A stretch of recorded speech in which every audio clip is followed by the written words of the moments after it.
You walk into a literary gathering where someone confidently declares, "Every book has something to offer." Now, before you roll your eyes and mutter about participation trophies for literature, hear me out. What if this philosophy actually led to discovering a hidden gem of African storytelling? What if approaching books without prejudice, not comparing them to your favorite novel, or imposing your expectations like some literary dictator, actually worked? Bro, what are you talking about, man? Today, we're diving into a collection that puts this theory to the test.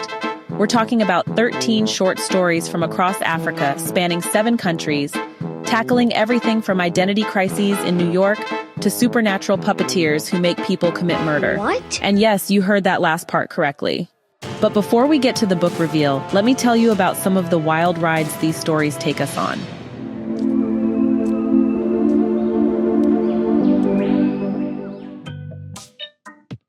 Our journey begins with Alison Erlwanger's home, which honestly immediately throws us into one of those modern relationship dilemmas that would make your grandmother's head spin. We meet Fungusai, a Zimbabwean woman of mixed Indian heritage living in New York, who is constantly having to explain her African credentials to people who expect all Africans to look like they stepped out of a National Geographic special from 1972. Her Nigerian boyfriend Neville, a politics professor, naturally, is trapped in his own romanticized vision of what an authentic African woman should be. He's still pining after his ex-fiancée back in Nigeria, convinced she represents some pristine ideal of African womanhood. The irony here is, honestly, thicker than Lagos traffic during rush hour. The story really reaches its peak when Neville encounters his idealized ex at a conference on Igbo art, only to discover, much to his surprise, that his perfect African woman has evolved. Meanwhile, Fungusai delivers what might just be the most profound definition of Africa you'll hear. Africa, it is an ideology. She argues that neither she nor Neville has physically been in Africa for over 10 years, yet they carry it everywhere, with them, in their minds, their arguments, and even their disappointments. The story essentially asks, where is home when you're caught between continents, cultures, and someone else's narrow definition of authenticity? Next, we shift to South Africa with Jayne Bauling's Business as Usual, which honestly reads like a masterclass in how to break your heart with understatement. Set around a post office, remember those? We follow a group of traders and hawkers just trying to survive in a city that's, increasingly indifferent to their existence. The beauty of this story really lies in its matter-of-fact narration. There's no melodrama, no emotional manipulation, just the quiet dignity of people getting by, sleeping in cardboard shelters, watching the rich walk past like they're invisible. The post office itself becomes a metaphor for obsolescence. As computers and the internet make it irrelevant, so too do these people become irrelevant to a society that only notices them when one dies in a public space. The title's bitter irony hits hard. Society activates all emergency protocols when a homeless person dies, gets the autopsy done, then promptly returns to ignoring the living ones. Business as usual indeed. Abba Amissah Asibon's Salvation in Odd Places presents us with Hassan, a young man in northern Ghana facing an economic migration dilemma that, honestly, has no good solutions. His cousin is leaving for the city, which means Hassan must choose between staying to care for his grandmother or leaving to earn money that could save his family from debt. What's it gonna be, McFly? This isn't just a personal story. It's a microcosm of economic inequality that forces families apart. The south of Ghana offers opportunities that the north doesn't, creating a constant flow of people chasing miracles that more often than not prove elusive. Hassan also faces losing Farida, the woman he loves, if he chooses migration. I don't know what to do. The story really shows us how, these days, economic considerations, they tend to take priority over family structure. Traditional roles just sort of fall apart when survival means someone has to leave home to find work in the city, which, honestly, often just creates a whole new class of urban poor. Asibon presents all of this with a laid-back attitude, letting us, the readers, fill in those emotional gaps and, discover the deeper meanings for ourselves. Abdulghani Sheikh Hassan's The Faces of Fate uses this unusual second-person narrative to tell Samira's story. a girl with these really big plans who, after losing her parents, ends up joining the police force instead of following in her father's footsteps in the career she had actually chosen. You know, the story really embodies those age-old sayings about human plans versus divine dispositions. Samira spends years, just years, imagining her friends Njeri and Atieno achieving great things, while she herself struggles with corrupt colleagues and workplace harassment. It's a tough contrast, isn't it? And then, when she finally encounters them during a police operation, she discovers that life rarely matches our youthful expectations. It's a real eye-opener, don't you think? You're damn right. While the second-person narration creates a bit of distance from the protagonist, the story's message feels somewhat predictable. Most adults already understand that life doesn't follow our teenage blueprints. Perhaps, just perhaps, the real audience here is young adults who need to internalize this lesson. It's food for thought, really. Dipita Kwaz in Bramble Bushes takes us into darker territory with Yandez Seka Ibindi, a man whose desperate pursuit of wealth and respect leads him down a path of self-destruction. Yandez enrolls as a human test subject in dangerous medical experiments, earning money but destroying his health in the process. The story's climax is particularly haunting, as Yandez lies dying from the experimental treatments his past sins literally come calling. A woman he raped, with help from his father, arrives at his deathbed with the child he never knew existed. Instead of the respect he sought, he faces disdain and ridicule. You know, this story really stands in stark contrast to the previous one, which offered some pretty mild life lessons. Here, ambition without any moral boundaries doesn't just end in disappointment. It actually creates genuine horror and leaves lasting harm. Barbara Mhangami-Ruwende's Transitions takes on the complex aftermath of Zimbabwe's independence, following the transformation of neighborhoods that were once reserved for whites only. While independence did open up access to areas that were once forbidden to Black residents, the story also documents the physical decline that happened after so many white residents left. The narrative follows Portia, who was born right on the eve of independence and whose life kind of parallels Zimbabwe's own journey after independence. The once pristine neighborhoods with bland white houses become colorful, bustling places, but also locations where garbage collection fails and infrastructure crumbles. The story raises uncomfortable questions about self-rule and urban decay without providing easy answers. There are problematic implications in the narrative's suggestion that Black residents somehow caused Zimbabwe's deterioration, highlighting how even well-intentioned stories can carry troubling subtexts. Dilman Dila's The Puppets of Maramudhu ventures into supernatural territory that many African writers avoid in their quest for literary respectability. The story features a puppeteer who hypnotizes audiences and compels them to commit murders that extend his life by 13 years each. Maramudhu's victims either turn themselves into police or make no effort to cover their crimes, later denying any memory of committing them. Only one character, Musawo, sees through the supernatural manipulation, but police dismiss his explanations as superstition. The story taps into widespread African beliefs about supernatural manipulation and spiritual warfare. I appreciate Dila's willingness to embrace these themes, noting that such stories are commonly told orally but rarely committed to written form by authors seeking literary legitimacy. The collection includes several stories exploring family relationships and their complications. Andiswa Makutu's A Yoke for Companionship shifts between narrative perspectives to examine love, labor, and changing family dynamics across generations, though its complex structure sometimes obscures rather than illuminates its themes.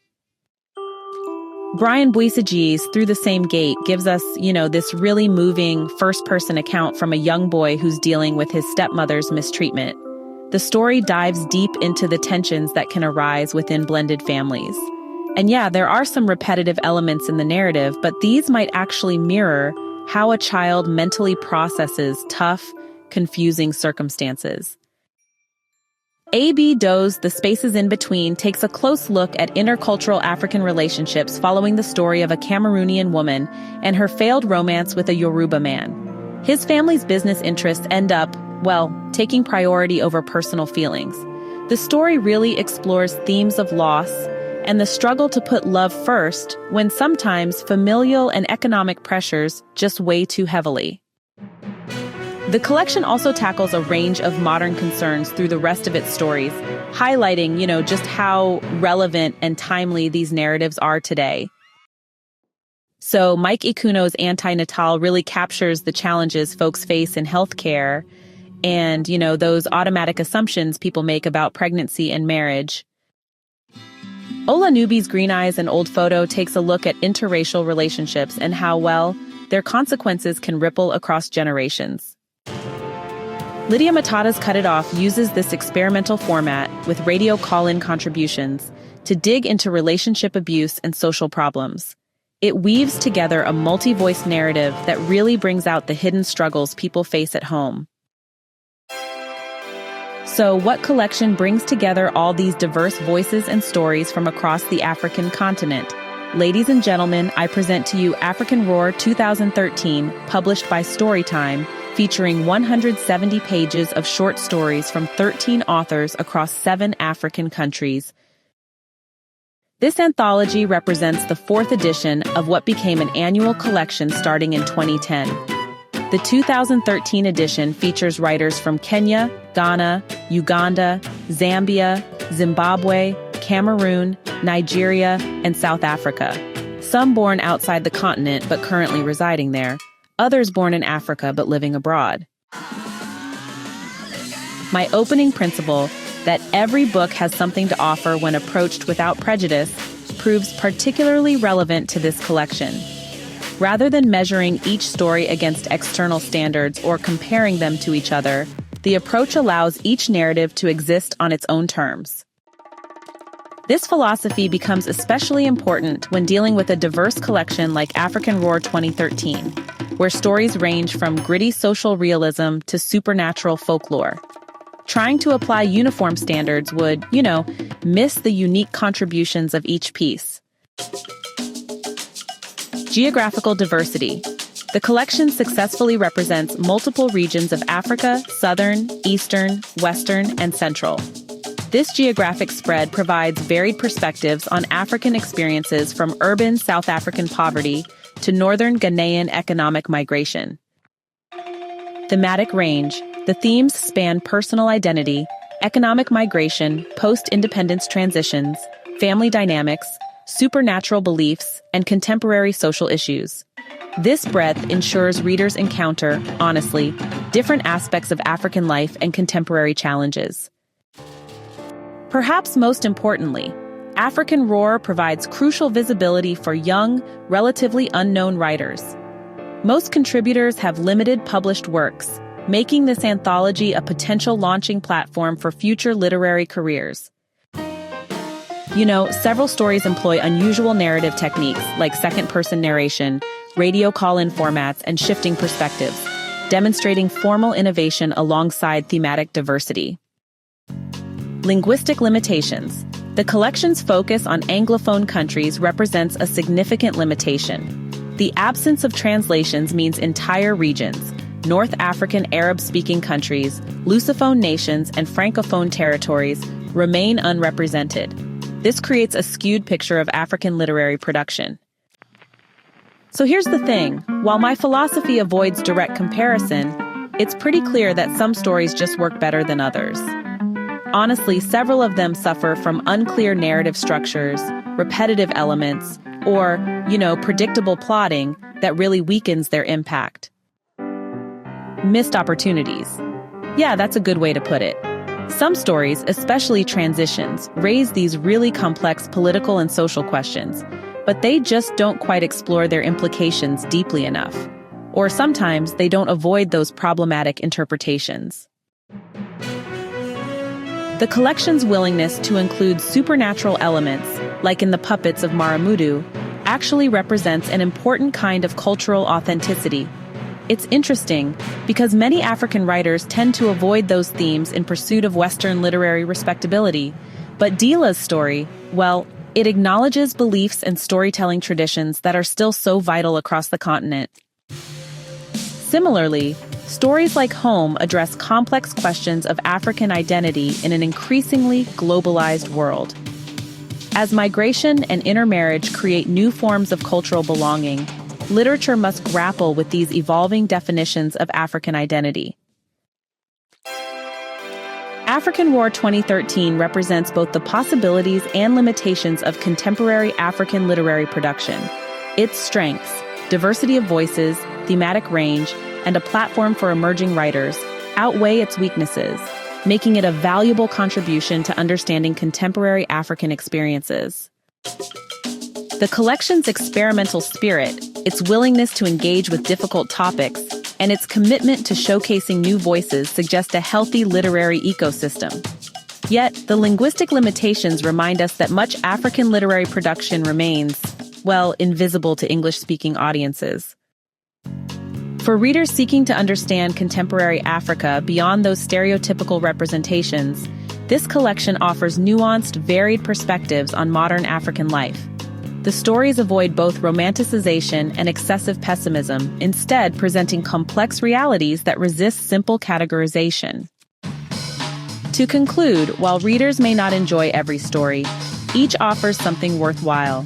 This anthology earns unreserved recommendation not for perfection, but for its ambitious scope and commitment to showcasing diverse African voices in all their complexity.